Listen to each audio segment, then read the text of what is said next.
Hey, everybody. Welcome to the Santita Jackson Show here on AM 950 Radio, the voice of progressive Minnesota. It's a joy to be with you. We've got a lot to talk about today. But before we get into it, what's happening with these student protesters? We haven't heard about them a lot this year, but they're really taking a lot of hits right now, particularly those law school students from NYU who were threatened, or they were told initially that they would not be able to sit for their final exams. Can you imagine? Because of their stance in the pro-Palestinian protests. Huh.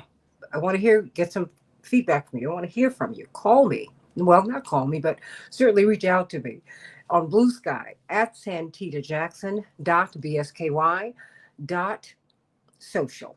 santitajackson.bsky.social. And at Santita J on X, Twitter, X. I can't keep up. And then the Santita Jackson and Friends Facebook page. Everybody, that's the only place where I can get new friends. Many of you are still going to the Santita Jackson page. The Santita Jackson page is, I can't accept any friends there. They're kicking for every person I bring on, they kick somebody off because I'm at a limit. They put a limit. They put a limit. I don't know why they do that because it really is problematic. But please join the community at Santita Jackson and Friends. Hey, Bernadette. Hey, Shalom, Robert. Hello, correctional officer for the lockdown, and everybody else who's out there. Sending you so much love. Sending you so much love. Please meet us on the Santita Jackson Show YouTube channel. Like and subscribe there. Santita Jackson Show YouTube channel. Like and subscribe. And then after you like and subscribe there, please do us this favor. Pass the show along. Share the show. Share the show. Many of you are doing that, and you've done it in tremendous numbers. Just need to like the show. Please, everybody, thumbs up, thumbs up, thumbs up, thumbs up. Like the show so that you can help us with the algorithm. Please, thumbs up, everybody. Thumbs up, thumbs up, thumbs up, thumbs up. Let's talk about what's happening with these NYU students all over the country. These students who've done something that you've not really seen in American public life ever.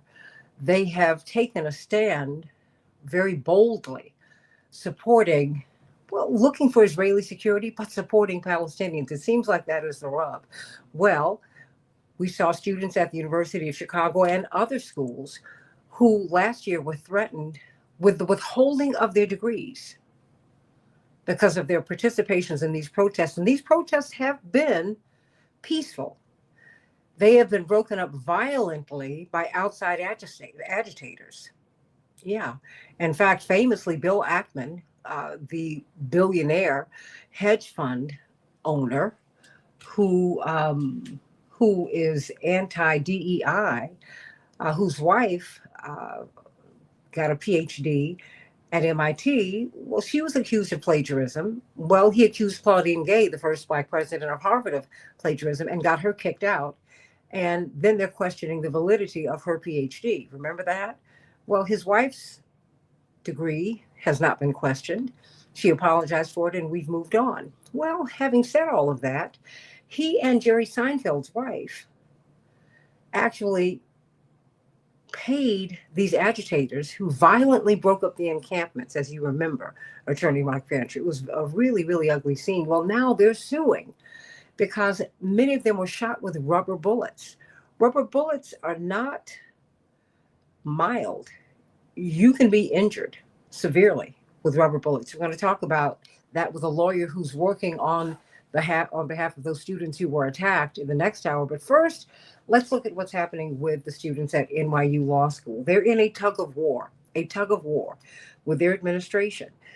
They've had an about face, but initially, they all received emails stating that they would not be able to sit for their final exams. Indeed, they were persona non grata.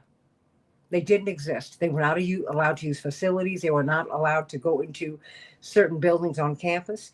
It really, really was awful. And they were told that they had to do that because of their protest. Now, mind you, this goes against the bylaws of NYU. Having said that, they were told, if you don't protest, you'll be able to take your final exams. That's what happened. The School of Law, they barred 31 pro-Palestinian law students from campus facilities and demanded that they give away their rights, sign it away, to protest in exchange for being allowed to return. And then they were deemed personae non grata, non-persons. Wow. And then you've had some very powerful alum and some at least one powerful parent who's organized a whole group on Facebook and in other places.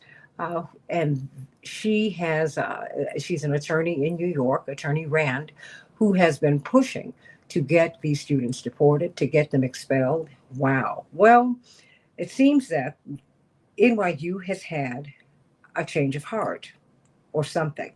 On Sunday morning, less than 24 hours after The Intercept reported on this issue, NYU School of Law walked back its demand that these 31 students give up their right to protest in order for them to sit for their final exams. But I have to wonder, how will their exams be graded? How will this follow them in their careers?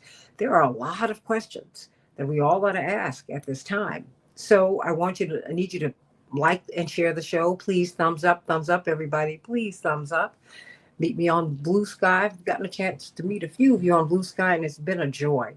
And I'm going to get much more active on there. I'm just in the midst of a whole lot right now, everybody. But if you would bear with me, just please like and share, and please thumbs up, like the show.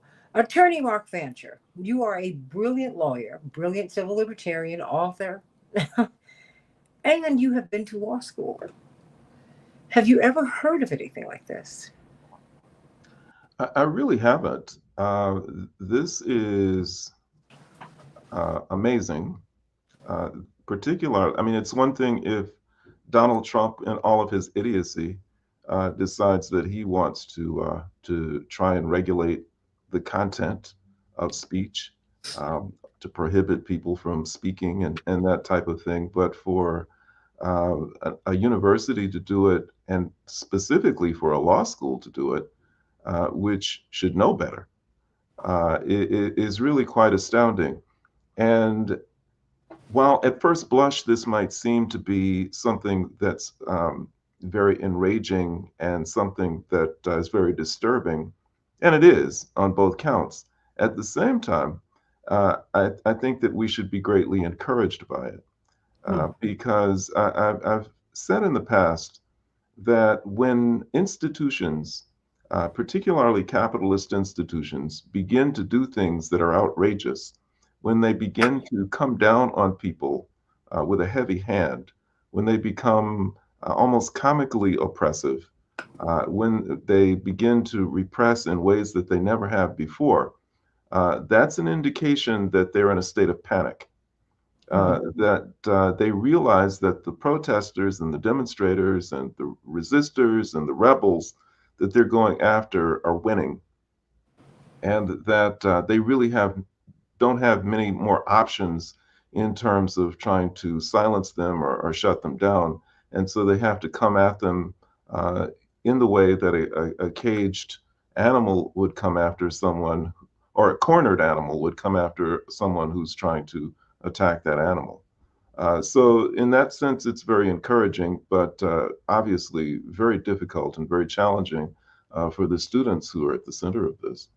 Well, it's got to be unsettling because last year, the head of the law students, a student held position, was removed from her position and she's been blacklisted. She happens to be a black woman, young black woman, but getting employment for her has been extremely difficult. We saw at the University of Chicago last year those demonstrators, and they have been peaceful.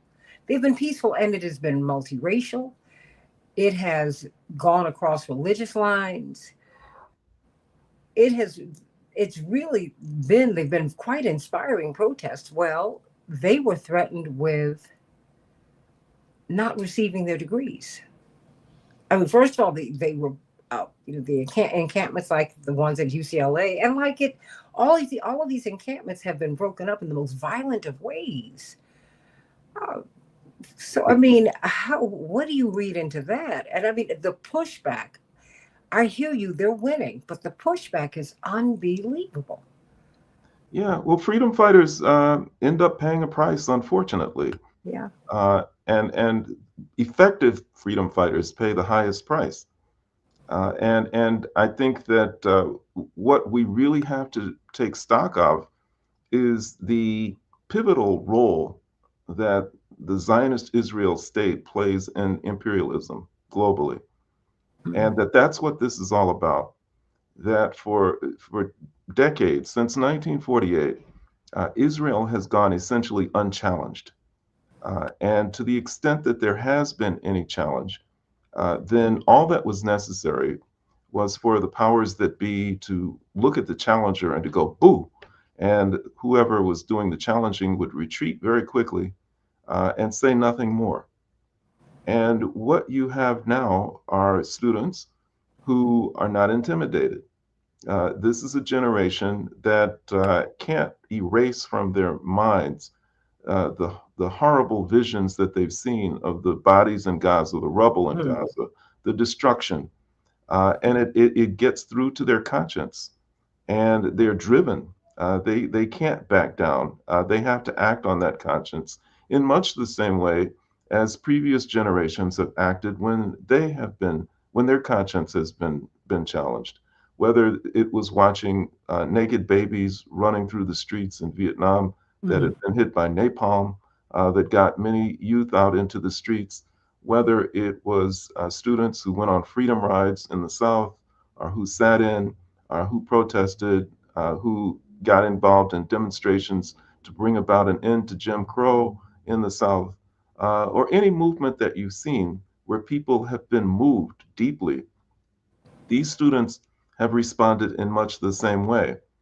The difference is that in previous movements, the response has not in recent times been as harsh as it has been with respect to these students. Uh, there was at the outset a heavy response, particularly at Kent State, Mhm. when students were striking effectively against an imperialist war in Southeast Asia. Their blows were landing. Their message was resonating. And so they had National Guardsmen that went and they gunned down people at Kent State University. But the, there was a backlash. That was not to happen again to those particular students. It did happen at Jackson State with respect to different issues. Mhm. But the state realized that it could do that only so much without facing even greater resistance. And so, in order to cool things down, then they didn't respond to demonstrators in that way. And they have not really responded to demonstrators with a heavy hand since then. The fact that they've been so consistent with these students is an indication, as I said before, that they really are concerned. And just so that people understand the legal context of this, I have always been very uh, forthright in my belief that the First Amendment is not absolute. That I don't like the idea that people can use racial epithets in a situation and under circumstances that cause oppressed groups to believe that there is some imminent harm that's going to befall them. That translates to me as almost violence. And there's some pushback against that concept, that idea. But generally speaking, the state is not able to shut you up with respect to the substance of your and the content of your message. Conceivably, you're able to say, in terms of content, anything that you want to say. uh, with certain limits. I mean, for example, you can't yell fire in a crowded theater, that things that are going to create imminent harm or danger to someone. There are any number of limits. You can't, uh, use children in pornography. You can't. There are any number of things that you cannot do. But for the most part, speech which is a contribution to the public discourse on issues of policy, issues of law, anything that has to do with the governance of the country, those are things that you're able to say, and the government cannot interfere with that. The only way that they can regulate it is with respect to time, place, and manner. They can tell you that you can't go out with a bullhorn at 3 a.m. into a residential neighborhood and start shouting things. They can tell you that you can't walk into a classroom in the middle of class and start demonstrating. They can't say that you can't engage in a protest that, by community standards, is obscene. They can regulate those things, but in terms of the content, they cannot regulate you. With respect to these students, they're trying to regulate content, which is why this is so extraordinary. They're basically telling them they know what it is that these students are protesting, and they've targeted them and they've told them that you can't protest and take your exams. That's what's so extraordinary about this. I And mean, wait a minute, Mark. After I have paid you my money, wait. For an undergraduate at NYU, it is $100,000 a year. If it were $1 a year, you've accepted my money in exchange for my education. But these kids, if they don't have money, are in debt well north of $300,000. Well north of that. Now, I mean, whether these young people are sponsored or not, I mean, how dare you tell someone after I have paid you? I object to the way you protest in America as a law in a law school. Wait, I don't want us to pivot off of that point before I bring up Attorney Linda Bernard. I mean, how do you gather the gall to do that? Attorney Mark Fancher. you do that when you are so desperate to shut somebody up that you're willing to risk the reputation of the university and pretty much everything else in order to get them to keep their mouths shut. And that's really what I think is going on. The powers that be really are nervous about the extent to which the world is beginning to appreciate the role that Israel has played in dominating a region that it really should not dominate, in engaging in a course of genocide, and having the United States as its partner in crime. These are dirty secrets that they've been trying to keep for a very long time, and they will do anything in order to shut these kids up. But you know, the reach into the conversation. I mean, into whether or not the bestowing of a degree, the obtaining a job. I mean, I've seen this before. You know, we've talked about my own experiences. It's just, but it's awful. But, And but we can't presume that universities in this country are here for the purpose of training young people to critically think and to act independently and to work in the interest of humanity. The universities exist in this country for the purpose of providing a pipeline into the corporations, the corporate world, of people who will function as drones, people who will serve as managers, people who will continue to operate major enterprises for the sake of enriching an elite group. That's what they're there for. And when students don't go with that program, when they don't just fall neatly into line and learn the things that are being spoon fed to them in the classroom, but they step out of that role and they begin to critically analyze, they begin to challenge, they begin to protest and resist the very corporations that these universities are there to serve, then they become a problem. well, now you know you never think about that part about them serving corporate interests, but that's what they do. You know, I'm going to bring in a couple of other people who joined the conversation. Attorney Linda Bernard. She is Linda. I need you to move to your right, just right there. There you go. And Hey, then Santita. Hi, Mark. it's wonderful to see this brilliant lawyer, one of the police commissioners out in Detroit. Brilliant lawyer. And Dr. Rachel Ida Buff, my sister up there at the University of Wisconsin in Milwaukee. Never Again Action. It's always a joy to have you here. Oh, Mark, you're outnumbered, but we still love you. Just bless his heart. Hey, Oh, three women to a guy. I like those odds. oh, Ooh, okay. Just got a little hot We in like here. you. yikes. That's right. We love him. We love him. You know what? Before I get to you, Dr. Rachel Ida Buff, let me go to you, attorney Linda Bernard, because you have also been on a trustee at a law school. You're the first African American to get a master's in law from the University of Pennsylvania School of Law. You know, you've won several cases before the Michigan State Supreme Court. I mean, you've got tremendous bona fides, and you're the police now. Well, And you all are going, and you're trying to figure out how to deal with protesters right now. But what did you think, when you saw that that NYU first, that they had decided, then they reconsidered, Mark. They had decided that these students, that these 31 students were not going to be allowed to sit for their final exams.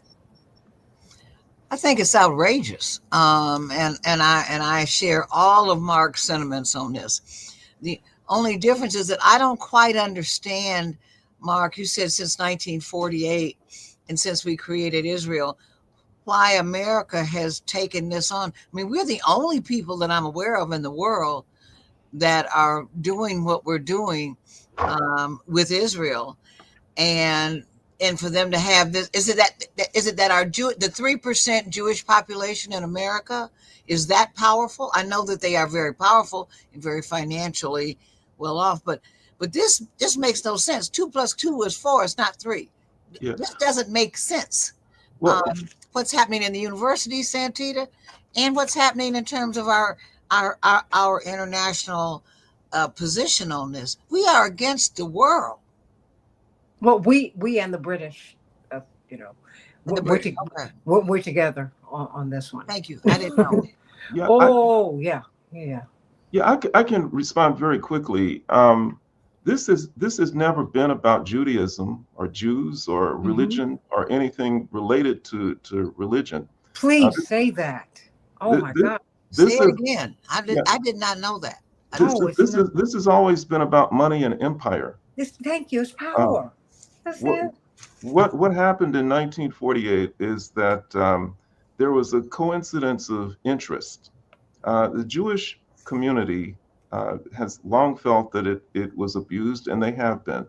They've been discriminated against, and they have been. That's right. But there were cynics within that community who established a political philosophy called Zionism, which looked at the Bible and read it selectively.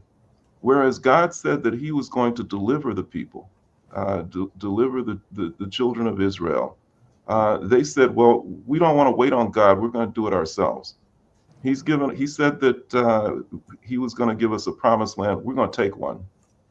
And so that they basically went into Palestine, drove the people off the land, set up a country, and they did it under the sponsorship of the British, who recognized that this territory had incredible strategic value for the Western world, that it was located in an area that was rich in oil. It was valuable in terms of its location to the what was then the Soviet Union, and it was in other ways just very important to have a foothold there in order to continue to expand the reach and the power of the Western world throughout the planet. And so they felt that if they could have a country that was there, that was friendly to the interests of the West, as opposed to, in their view, a bunch of crazy Arabs who were not going to be on board with their program of trying to take over the planet, then they would be well served. And it has taken on increasing importance over the years. They can't afford to dispense with it. They have to have it.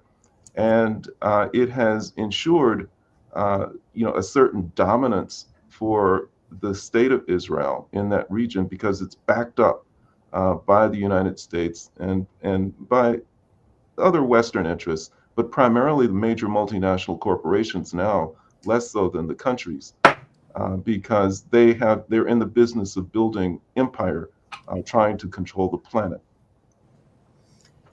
And it really, and just to underscore that point for you, Linda, I was talking to some people the other day, and they were, saying, that it was so wonderful to see, Jews and Muslims and Christians together, and I wish they could get that, have that same relationship in the Middle East. I said, this has nothing to do with that.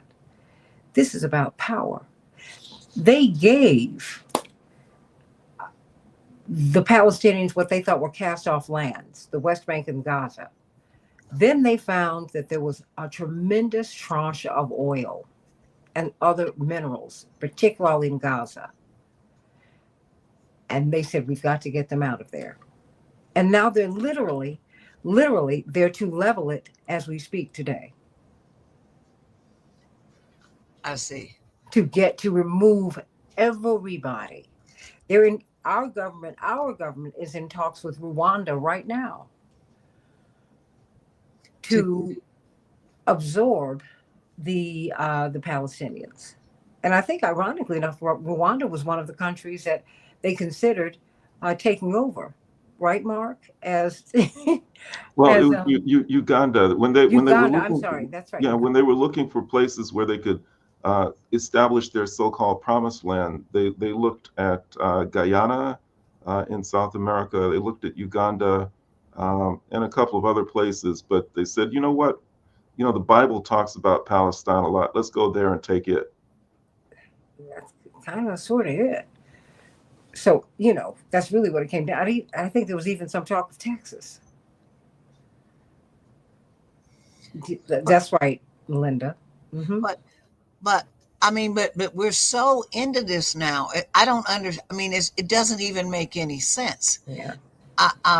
Students are simply protesting to get disinvestment, which is something we did, as everyone knows, for apartheid, and it worked. And I don't understand why this is being treated this way. It makes no sense. I'm just trying to make 2 + 2 = 4, and it's not. Because what's happening in Gaza is absolutely wrong. You can see it with your own eyes. It's not a newspaper article. You see the bombs blowing up all of the entire infrastructure. I mean, they have more children that have been crippled, that have lost limbs than any place in the world. Even Trump this week talked about hunger, which makes no sense with us sitting over here with food we throw away every day. I don't understand why it is why America, I mean, even why the schools are bowing to this. They know that it's wrong. They can see it with their own eyes. Well, here's why, and this may help. And doing this to students, like you said. Yeah, here, I think a lot of us might understand it better if we sort of play this out. The oil, the world perceives all of the oil to be in the Middle East, and it's largely oil. The oil to be where or what? In the Middle East. Okay. Okay, and that region is populated overwhelmingly not just by Arabs, but by Arabs who are very hostile to the U.S. and to other Western countries. That's the perception and so oil is desperately desired and craved and lusted after by the Western world. They want it, and they want to control and dominate it. The only thing that they've got going for them, the only thing that they think that can prevent them from being shut out completely from access to that oil is Israel, because it's located right smack in the middle of that region. And it's critical to them that they maintain a foothold in that region, because America can't imagine itself not having access to that region and not having the potential to dominate it. And so this is life and death for them. It has been so vital to them to control it. And so as Santita said, now that they've discovered that there's oil underneath what they thought was the cast-off land, the worst land in that region, where they shoved a lot of the Palestinians. Now they really have to get that. I mean, that's within their grasp. And the thing that's standing between them and their oil are these human beings, and they don't care anything about them. Drive them out, kill them, do whatever you got to do. But by all means, let's get access to that oil and that gas.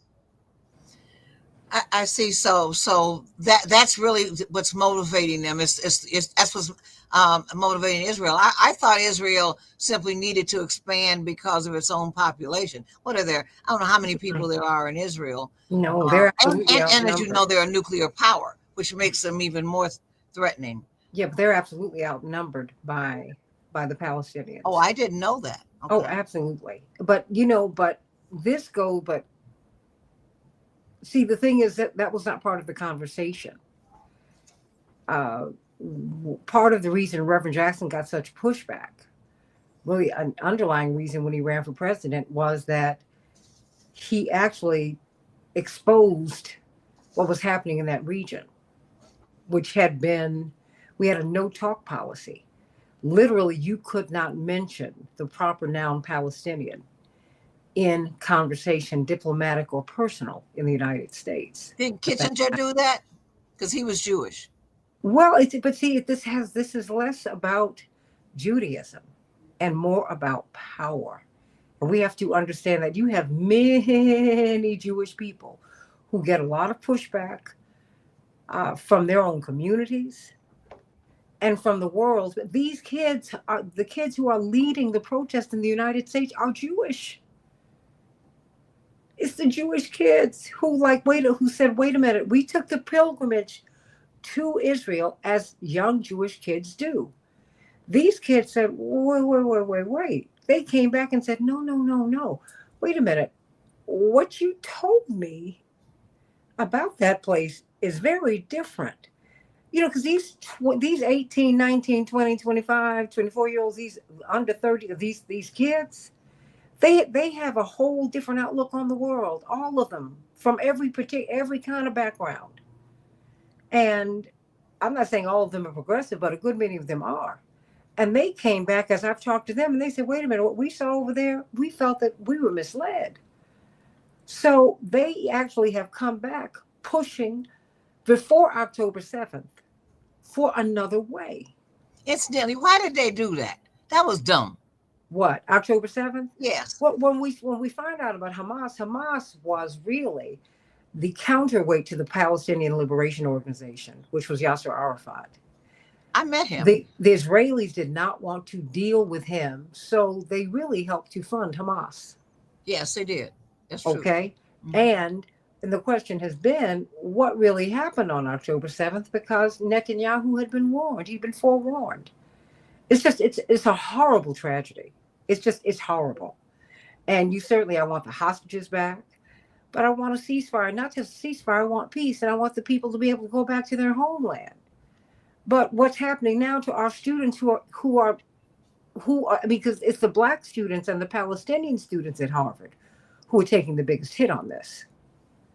But answer the question, when Trump says that this is it's a beautiful area, and I know that it is because my uncle was in the war and he told me how beautiful it was and how nice it is and all that stuff. But when he says that this is a prime area for development and everything, and then Netanyahu says, Mark, maybe you know, Santita, Netanyahu says, I will deed it to the United States. How can he deed something that's not? Is that the craziest thing? Look, I'm listening to this man. I'm like, what? We're sitting on land that happened to. Imagine how indigenous people feel. You and I have talked about this before. You're sitting up on top of somebody's land, and can you imagine coming home and someone is giving away your house?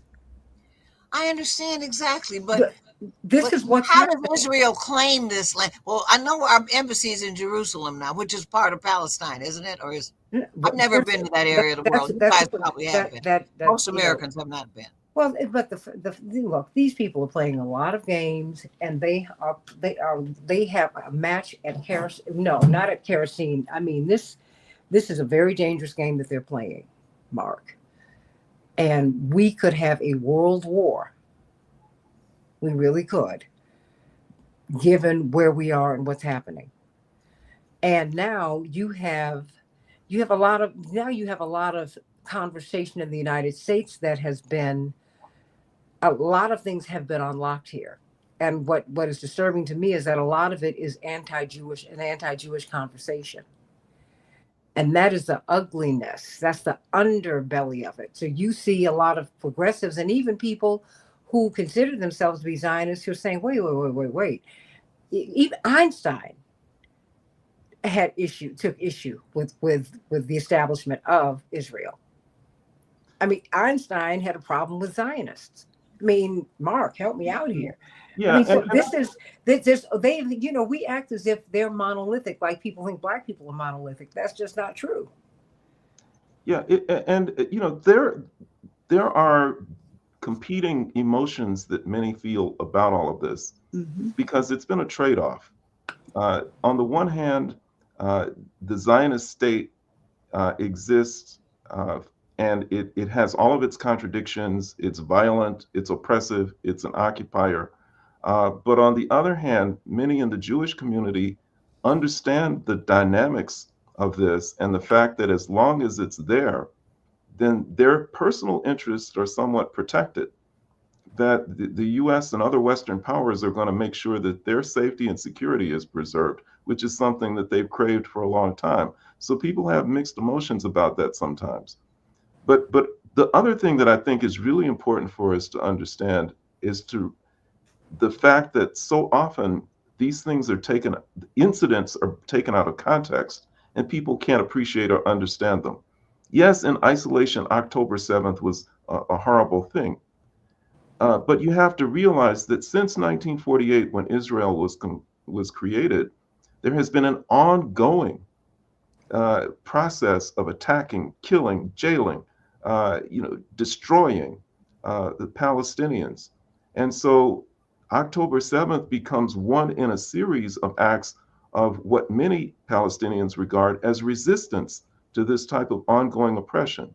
It's just, in some ways, it's like looking at Nat Turner or Denmark Vesey and saying, well, you did a horrible thing. You went through these towns burning down white people's homes and killing some that you saw and all of that. You're horrible just based on that, without looking at the fact that they're striking out against slavery, which had done far worse to their people. So we have to be very careful when we start selectively looking at things that the Palestinians have done, and we can't fall for the propaganda that tries to demonize them based sometimes on what are just acts of resistance to ongoing oppression. Robert brings up a point, and I wanted to bring that. President Nasser of Egypt, who was like Gaddafi, he was a great freedom fighter. He and Nkrumah, I mean, you had a wave of really staunchly Black African leaders, and he was the president of Egypt. And many people, and he was someone who was hated by the Zionists because of his stance on Africa and his stance on the Palestinians. And he wondered, and thank you, Robert, for the reminder. He said Nasser gave y'all the 411 in 1950 on, many of these people, most of the people who are in Israel today are from Ukraine, they're from Germany, they're from Poland. I mean, Netanyahu spent a lot of his youth in Philly. In Philadelphia? Yeah. Philadelphia. Yes. Oh. And he said, and Nasser did say this. He did ask, how did they leave Jerusalem in 70 AD, Black, and return white? So, I mean, there's a lot. But the fact is, Judaism can be practiced by anyone. It's not a race, but you're dealing with people of a particular background. And this is about power.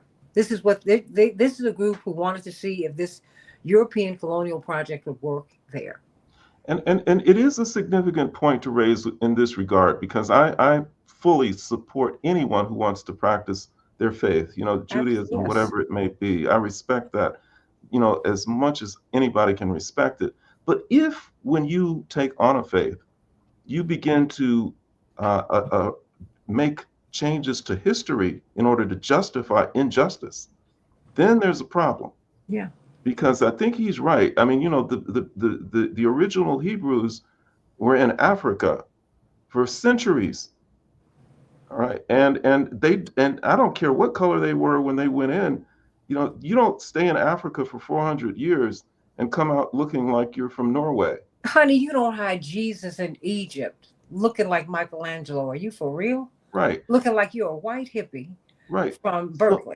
So if Ashkenazi Jews from Europe want to practice the Jewish faith, I say more power to them. Absolutely. I will pray for them. But if they start lying and saying it's our direct ancestors who once were given Palestine, and because our direct ancestors, our lineage occupied Palestine, we're going to go and take it, then you're lying. And there's a Johns Hopkins study. You can't use that as a rationale. Yeah, you can't, because the Johns Hopkins study showed that 97.5% of them are not descended from that area. But I certainly celebrate, I like you, Mark, I celebrate whatever religion you choose. I celebrate that, I honor that, I respect that. If you choose not to be a faith, I respect that, I honor that, I got it. But this is ultimately about power. About power. And we're seeing this now. This is not new in the United States. This is now, though, it's louder and it's more aggressive, Mark. Okay, there was a book that came out some years ago, They Dare to Speak Out. They even had Reverend among the persons on the cover, because he's about the only one who survived the onslaught. Most people, even Carter and Nixon, said that if you get into an entanglement with this particular lobby, your career can't survive it. And typically that has been true. And we've turned a corner, though. And I think that goes back to your point, Mark, that as painful as this moment is for these demonstrators, they are winning. And we have a victory to celebrate too. I mean, as evidence of this, that here in Michigan, at the University of Michigan, there were encampments as well. And the treatment of those students was abusive, as it has been across the country. But they went a step further here.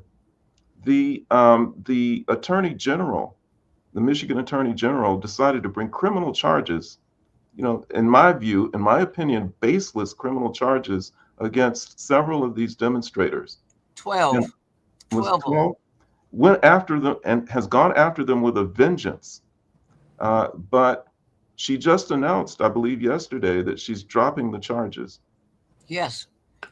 And why do you think that is? They have no evidence.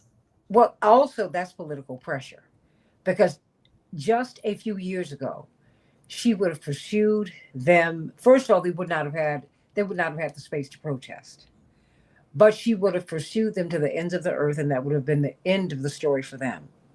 Things have taken a real turn. That's what's happened, I think, at NYU. And in the next hour, we're going to be talking with Ricky Sergienko, attorney Sergienko, who is part of the team who are representing these students who were shot with rubber bullets when they were breaking up the encampments at UCLA. I mean, at UCLA, it has really been horrible. You've seen, routinely at these protests, you see Black folks called the N-word. They have been spat upon in their faces.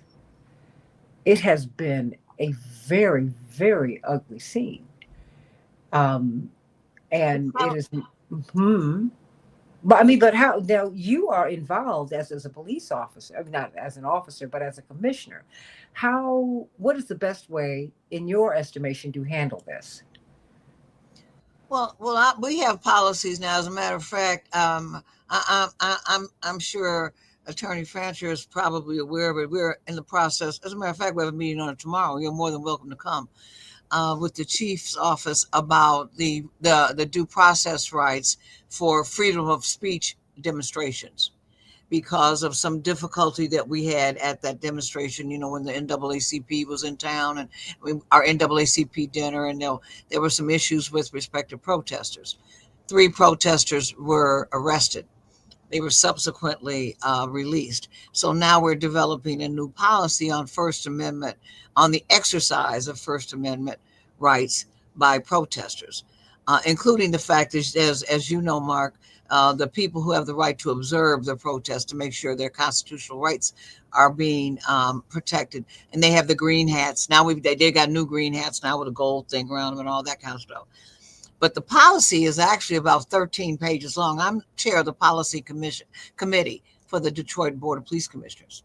And so we're talking about it tomorrow, and I want to take it to the board for a vote. But the whole issue of respect for protesters, and what we have to do, and how they're not to be harassed by the police, and how they're to be actually protected by the police in terms of the exercise of their First Amendment rights, is what it's all about. I can email you the policy as soon as we're off the air, not a problem. You may have some comments on it, but several other lawyers in the ACLU and others have had comments, and we've incorporated all of those comments. It's a very lengthy policy. It's like 15 pages. I can't believe it. But anyway, that's what we're doing here, to try to make sure that what we're seeing around the country does not happen. But I'm particularly disturbed about what happened, as you talked about. I didn't know about it until Santita told me this morning about UCLA and them having the nerve to shoot people with rubber bullets. Rubber bullets cause contusions and bruises and pain. I mean, for days to follow. It's not something that, like I just pricked my finger and I forgot about it. No, it'll still hurt for several days. And to do that in California is unbelievable. But the whole, if you will, onslaught on persecution, if you will, of universities is something I don't understand. And then, as you said earlier, Santita, to use the power of the purse. Well, I'm going to snatch your money if you don't do what we want you to do. I don't view it as anti-Semitism. Why is Palestinians anti-Semitism? It's not, by definition. It's two different things. I can be pro women. That doesn't make me anti-male. Well, you've hit the nail right on the head, because that's been the game that the Zionists have played from the very beginning. They've always hidden behind Judaism when they're pursuing not a religious agenda, but a political one. And anytime that somebody disagrees with their political agenda, then they always shout anti-Semitism in order to deflect the attack and to confuse people. But they're not acting in the interests of Judaism or anything religious. They're acting in the interests of empire. And and they're hurting people who practice Judaism. They are not being faithful to the best tenets, the highest and best tenets of their religion. And that is what is so offensive to me. Just as when I see people from the right wing who call themselves members of the Christian right, they're offensive to me. I'm like, this is not what Jesus did. No. And so I think that's why I try to approach this topic very carefully, because I don't want there to be any misinterpretation about what we're saying here. Because the fact is, we embrace people, but we have an obligation, I think, as human beings, to call our fellow human beings out when they are wrong. Anyone who has seen the videos of someone holding a child's face in one hand and their body in their arms, that is a horror. And you ought to be ashamed of yourself for doing that to any human being and feeling that you have the right to do that to anyone. I agree. And it makes me very emotional, because I just saw one of those videos, and this man had picked up something I hadn't even recognized it. I couldn't even make it out. And it was a child, and it was this child's face that had been blown off by weapons that we're paying for. And this is sin and a shame. And I'm ashamed. And I owe it to that child and all those children and all those human beings over there to fight against that. And I don't mind my tears because I'm a grown woman. And if you don't feel something about this, shame on you. I don't know how you can live with yourself and feel that that's right. It's a horrible thing. It's a horrible thing that we're doing, and it's going on. It is ongoing, and it's just a shame. And these kids have come over here to learn. They trust us enough with their minds to come to the United States to get their degrees, or they trust NYU whether they were born in the United States or not. They trust these schools, and guess what? Look at how we betrayed them. We have betrayed them, and shame on us for that. Shame on us for that. And pardon me, everyone, but it just gets me. It gets me just a little. It gets me upset, because I'm I didn't looking. see it. Thank It's God. no. It's too much. It's just too much. Thou shalt not kill. You have no right to take someone's life, and you have no right to take someone's livelihood, and you have no right to infiltrate and take someone's mind. You have no right. So I'm going to give each of you a minute to close us out because we're going to be talking about these rubber bullets. And that if they had shot someone in the eye, they would have shot someone's eye out. Oh my gosh. What do you want to say in a minute, Attorney Linda Bernard? Well, the fundamental principle of the United States, of course, has always been the First Amendment: freedom of speech and freedom of the press. And nothing is more sacrosanct than that, because that's how people communicate and that's how people get things done. And we have to honor that First Amendment right. It is other than the Fourth and the 14th Amendment, probably our most important ones. But what's happening at UCLA, which is what you started with, and what's happened in other communities at Columbia and everywhere else is unacceptable. I understand that people don't like people sitting in. It's inconvenient. I've been through sit-ins and so forth to have to walk through people that are standing there, picket lines or sit-ins or tents and all that kind of stuff. But that's not the point. If they want to do it in America, they have the right to do it. And these people that are doing it are Americans, as far as I know. And even if they weren't, they're not breaking the law, unless they're, as you pointed out, Mark, unless they're doing something that is against a clear statute or rule involving demonstrations. So I pray for them. I was actually kind of hopeful with the new head of our new ambassador to Israel, that maybe some of this stuff may calm down. Are And you for real? Oh my I God. don't know him personally. He was from the South, so I thought he No, might no, have. no, no. He said there's no such thing as a Palestinian, so you can just let that go. I'm No, sorry, I didn't hear you. he said there's no such thing as a Palestinian. You know Did what? I'm you gonna say that? Are you yes, kidding but me?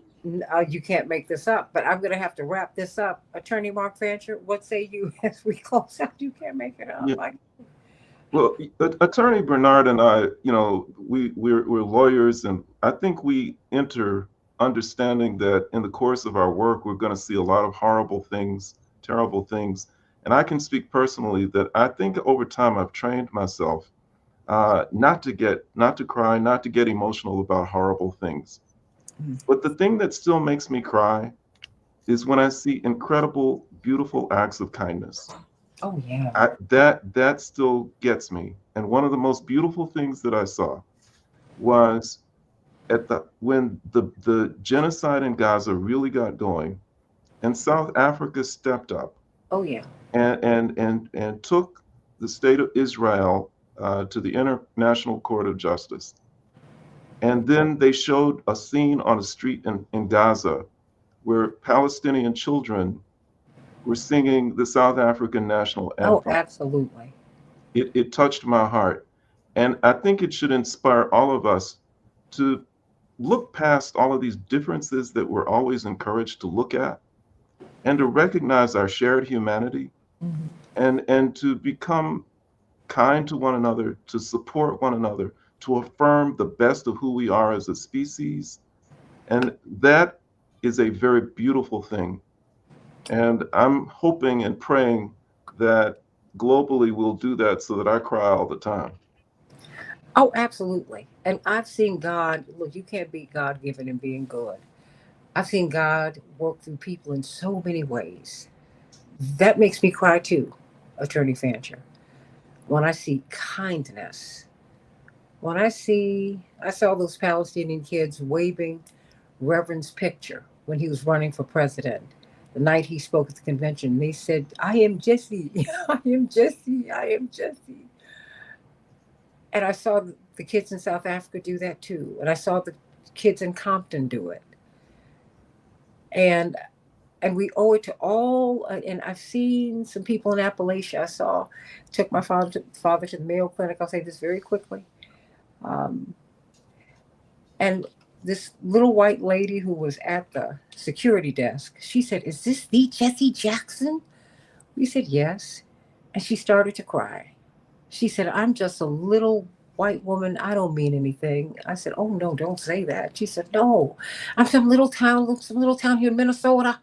And he's fought for me. And would you just tell Reverend that I love him and I'm thinking about him? And tell him Parkinson's they have a fighter. Parkinson's got a fighter on their hands. Just let him know, because I read that in the paper. Just tell him I love him." She made me cry. Everybody, we owe it to each other to fight for each other. We do. Let's just be kind. And let's talk about what's happening with these rubber bullets. And I know you got to run, Mark Fancher. I sent you a link, Attorney Linda Bernard. I've got one of the lawyers over there waiting because they are suing, and we're going to talk about that. So I love you, love you, love you, love you. Bye-bye. God bless you, God Attorney bless you. Fancher. You can join us. You listen to Ricky for a minute, and then I'll let you go. AM 950 Radio, the voice of progressive Minnesota.